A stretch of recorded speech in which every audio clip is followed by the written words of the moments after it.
लोग कहते हैं कि मुसलमान जुल्म करता है। अरे जो 1000 साल हुकूमत करता है, जिसने 1000 साल तारीख है हमारी, 1000 साल की, 1000 साल हुकूमत की है। सोचो अगर 1000 साल में हुकूमत होती, किसी को मिल, अगर चाहते तो चुन चुन के मारते, चुन चुन के मारते। हमारे इंसाफ का तकाजा देखो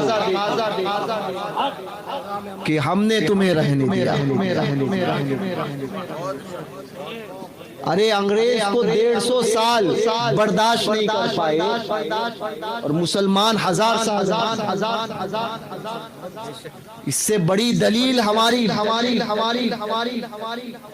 हक्कानियत की, और इससे बड़ी दलील हमारे अदलो इंसाफ की क्या हो सकती है। तुम तो 10 साल में जो है वो अपने रंग दिखा रहे हो। 10 साल में 10 साल तुम्हें हम बर्दाश्त नहीं हो रहे हैं। अरे हमने 1000 साल तुम्हें पनाह दी है, 1000 साल तुम रहे हो हमारी हुकूमत में, 1000 साल तुमने रहे निकाले हैं हमारी छत्र छाया में। समझे? और अब भी गरीब नवाज की छत्र छाया में हो, इसकी वजह से बचे हो। समझे?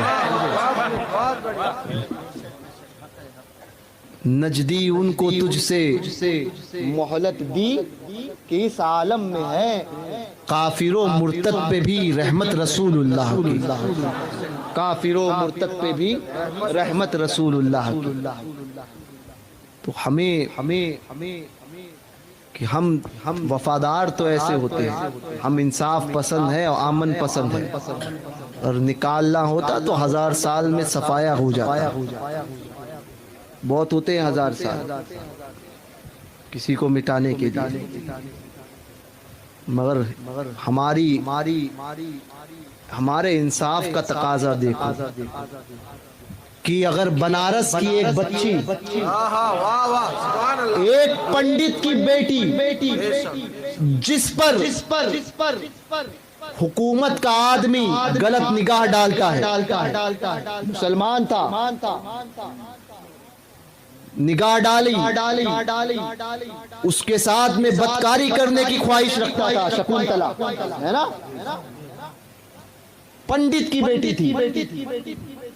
बनारस का जो हुक्मरान था, अमीर था, बुराई करने की नियत से उसके ऊपर गलत निगाह डाले हुए था। उसने खत लिखा वक्त के बादशाह को खत लिखा, दिल्ली खत पहुंचा। बादशाह चाहता था अगर हम जालिम होते ना तो कहते होने दो, जो हो रहा ठीक हो रहा। तुम बुरके उतार रहे हो, नकाब उतार रहे हो। अरे जिस कौम ने औरत को इज्जत दी है, जिस कौम में बात करते हो दलितों की, दलित का मामला, आप आज से ये 50 60 70 80 साल वाले बूढ़े होंगे। दलितों के अंदर एक मामला था कि दलित की औरतें ये सीने से ऊपर कपड़ा नहीं पहन सकती थी, इजाजत नहीं थी उनको, इजाजत नहीं थी इसके ऊपर कपड़ा पहनना, कपड़ा ढाक नहीं सकती थी, कपड़ा नहीं ढाक सकती थी। अगर वो ढाकती तो बड़े लोग यानी उसी कौम के दूसरे उच्च जाति के लोग जो है वो उसका बायकाट करते थे। ये सीने से ऊपर। अब आप सोचो, औरत के सीने से ऊपर वो कपड़ा नहीं रख सकती थी। कौन है जिसने औरत को वो सम्मान दिया और कहा कि औरत भी पूरे कपड़े पहनेगी? वो कोई और नहीं, वो मुसलमान बादशाह टीपू सुल्तान था। नारे तकबीर, नारे रिसालत, नारे रिसालत, मजहबे इस्लाम, शेरे मैसूर, शेरे मैसूर। उसने इस बात का रद्द किया कि कहा ये अगर दलित है तो क्या हुआ, है तो औरत। जो सम्मान कौम की बड़ी औरतों को मिलता है वही सम्मान इसे मिलेगा। वही सम्मान इसे मिलेगा, ये भी पकड़े पहने। आपने ये पूरे पुराने बूढ़े चचा होंगे, ये जानते हैं पहले जो है वो सिल पट्टे पर ठोकने वाली औरतें आती थी, है ना। आपने देखा है वो काफिरों की औरतें, वो बाद में जो है वो उनका ये हालम हो गया कि वो साड़ी डालती थी, ब्लाउज नहीं होता था। देखे होंगे वो लोग बाद में तो उनको उतनी इजाजत नहीं थी। ये किसने ये इज्जत दिया, ये सम्मान किसने दिया? ये इस्लाम ने दिया है। तुम लेकर जाते हो उठाने के लिए, है बुरके उतार रहे हो। खबीस, जिस औरत की इज्जत तुम कहते हो नंगी औरतें बाजार में बेचकर समझते हो कि हम बहुत आगे बढ़ गए हैं, और कहते हो कि औरत को इज्जत देना चाहिए। मैं कहता हूँ औरत होती वो है कि जिसके अंदर पूरा उसको सम्मान मिले, और वो सम्मान क्या है? वो सम्मान उसका पर्दा है। तुम्हारे घर की रानियों की बेटियों को कभी तुमने चौराहे पर लाया? कहा नहीं। क्यों? कहने लगे वो रानी है, वो शहजादी है, वो बादशाह की बेटी है, वो राजा की बेटी है, राजा की बेटी बाहर नहीं घूमती। मैंने कहा इस्लाम की हक्कानियत इससे बड़ी क्या है कि उसने अपनी घर की हर एक बच्ची को बादशाह की बेटी बना दिया। हर एक बच्ची को उसने शहजादी बना दिया। तुम्हारे लोगों में बादशाह की बेटी आज भी क्वीन विक्टोरिया जो है वो आम लोगों में नहीं घूमती। कहने लगे क्यों? क्योंकि वो बादशाह की बेटी है, वो प्रिंसेस है। प्रिंसेस आम लोगों में नहीं घूमेगी। कहने लगे कि वो बादशाह की बेटी है। मैंने कहा यही तो समझ है, यही तो सोचना है कि इस्लाम ने अपनी घर की हर बच्ची को शहजादी बना दिया। हमारे घर की हर बच्ची शहजादी है, हर बच्ची। तो वो उसने खत लिखा उस राजा को, बादशाह को खत लिखा। बादशाह चाहता तो सब कुछ छोड़ देता था, हमारा इंसाफ देख लो, सब छोड़ देता था। बादशाह ने छोड़ा नहीं, और या ये कहता था कि तू जो खत लिखकर उसके वाली को खत लिखता और कहता कि तू अपना काम कर, बहुत सही कर, तुम जैसे नीच होते ना तो यही काम कर, समझे, यही काम करते। मगर वो था खुददार। अरे इस्लाम सिखाता ही इस बात को है कि जब हुकूमत जम जाए तो अदल और इंसाफ सबके साथ करे। तो वो बादशाह को खबर पहुंची, तुमने उस बादशाह को कैसे तोड़ मरोड़ के पेश किया है। तुमने सारी तारीखें बदल दी, मगर हक्कानियत बदल नहीं सकती। सूरज हक, उस सूरज सच्चाई ना कि जिस पर ग्रहण भी लग जाए ना, ग्रहण समझते हो, ग्रहण भी लग जाए तब भी वो बताता है चारों तरफ से निकलकर। पूरा ग्रहण भी निकल जाए तो साइड से शुआएं बताती है कि ना सूरज यही है।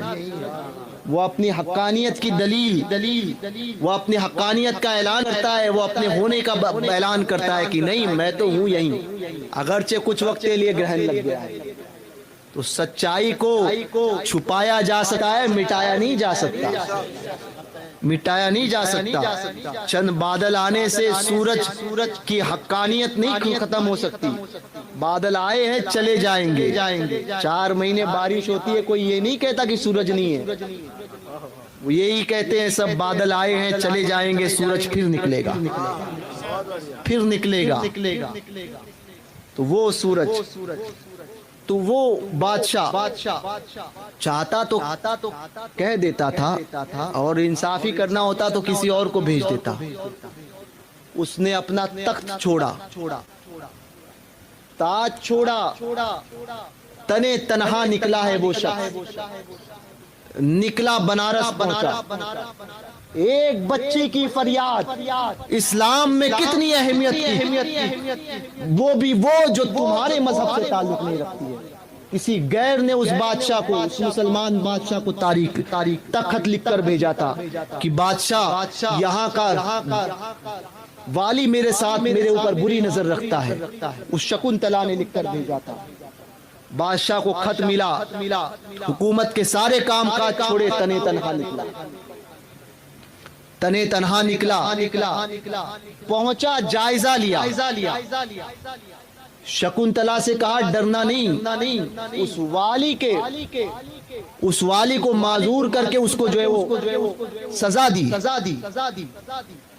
दी और शकुंतला की इज्जत का जो है वो इज्जत की हिफाजत फरमाई, उसके घर की हिफाजत फरमाई, कौम की उस बच्ची की हिफाजत फरमाई कि वो बादशाह जानता था कि यहाँ पर बात हिंदू मुस्लिम की नहीं, बल्कि बात ये है कि औरत की इज्जत की बात है।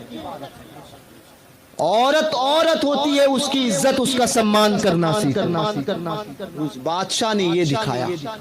लोग उस बादशाह को औरंगजेब आलमगीर के नाम से याद करते हैं। औरंगजेब आलमगीर जो वक्त का ऐसा बादशाह था कि जिसने इस्लाम में, जिसने हिंदुस्तान में अदलो इंसाफ को ऐसा कायम किया कि मेरा इमाम अहमद रजा कहता है, फरमाते हैं मेरे सरकार आला हजरत की अहमद रजा का कलम और इमाम अहमद रजा का कलम और औरंगजेब आलमगीर की तलवार अगर एक वक्त में हो जाती तो हिंदुस्तान से वहाबियत का खात्मा कर देती। वो मुजद्दिदे वक्त औरंगजेब आलमगीर रहमतुल्लाहि ताला अलैह। तो ये तो हमारे अदलो इंसाफ का आलम है, तो हमें न छोड़। हाँ, शकुंतला के बाप ने घर मस्जिद के लिए दिया, तो ये तारीख है, कब तक छुपाओगे? एक दिन आएगा कि तुम भी कहोगे ला इलाहा इल्लल्लाह मुहम्मद।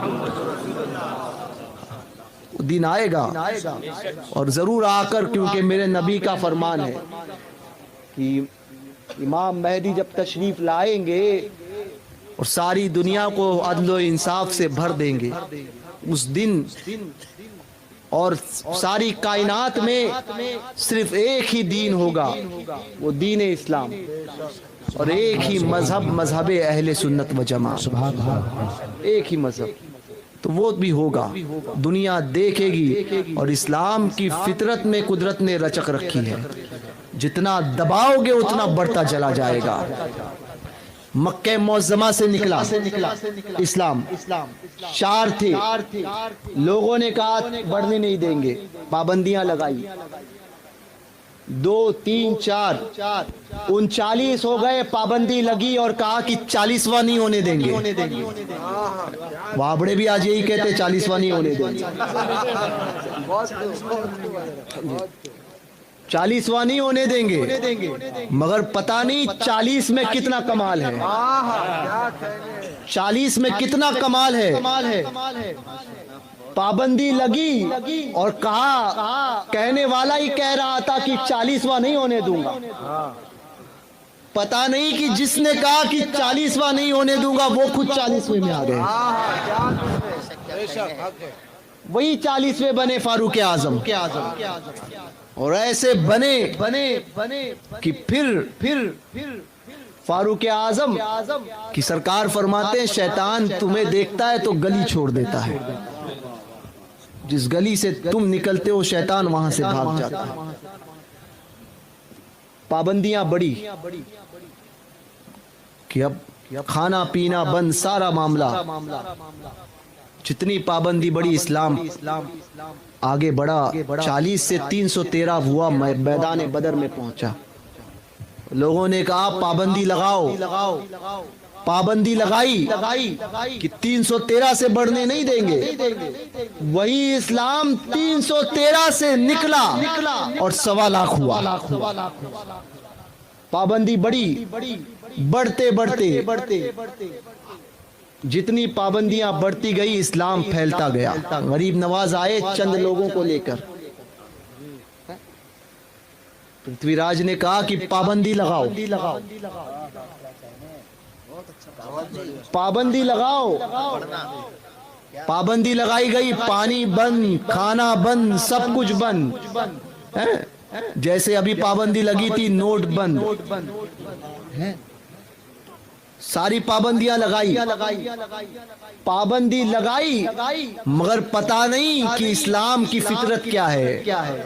वो सोच रहा था कि इस फकीर को पाबंदी लगाकर खत्म कर देंगे, मगर उस फकीर पर पाबंदी लगी जिसको सारी दुनिया गरीब नवाज के नाम से जानती है। पाबंदी लगाई गई, उसी गरीब नवाज ने तने तनहा 90 लाख करके दिखा दिया, तने तनहा। तो लगाओ पाबंदी, ये तो इस्लाम की तारीख रही है कि जितनी दबाते जाओगे, जितनी पाबंदी लगाओगे, उतना फैलता जाएगा, फैलता जाएगा। लगाओ पाबंदी, कितनी पाबंदियां लगानी है, जितने पाबंदी लगाओगे, ये तारीख पढ़कर देख लो 1400 साल की इस्लाम की, कहीं की भी देखो, जहां जहां इस्लाम पे पाबंदी लगी वहां वहां वो बड़ा, वहां वहां वो बड़ा है, वहां वहां वो फैला है, वहां वहां वो फूला है। याद रखना, पाबंदियां लगाओगे तुम ही खसारे में जाओगे। हमारा कुछ नहीं है, हमारा कुछ नहीं है, और हम तो इस दुनिया को अपना घर समझते भी नहीं है। रहे वो जो इसको अपना घर समझे, हमारा तो ये घर भी नहीं है, समझे। गुलिस्तान चमनिस्तान रजा का फूल हूँ, रेहान कहते हैं। हमारा आलम क्या है? मेरा आगाज जन्नत है, मेरा अंजाम जन्नत है। मेरा आगाज जन्नत है, मेरा अंजाम जन्नत है। तो हमारा मामला तो वहीं का है। ये तो हमारा घर भी नहीं है, हमारे बाप का घर ही जन्नत है, वहीं पर जाने वाले हैं। वहां पर तुम्हारी कोई प्रॉपर्टी में से, हमारी प्रॉपर्टी में से एक तिनका भी नहीं मिलने वाला, समझे।